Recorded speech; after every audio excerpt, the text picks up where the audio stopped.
Hello बच्चों, let's read the question.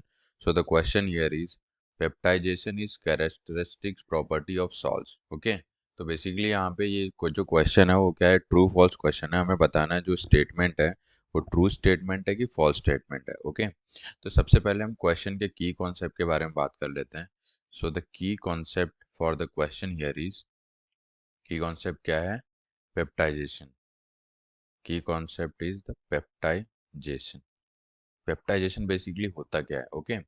तो peptization क्या होता है? Peptization is the method of breaking down the freshly prepared precipitate particle into the particle of colloidal size.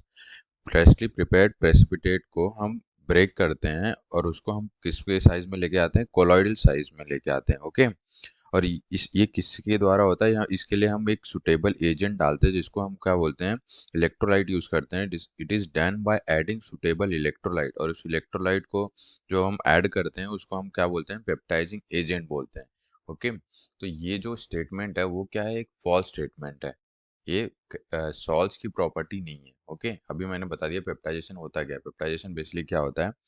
Method of peptization is basically method of breaking down method of breaking down the freshly prepared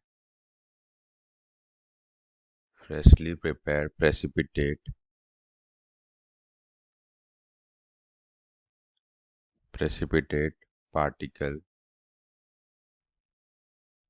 into the particle of colloidal size. freshly prepared को हम किस में break करते हैं? Colloidal size में.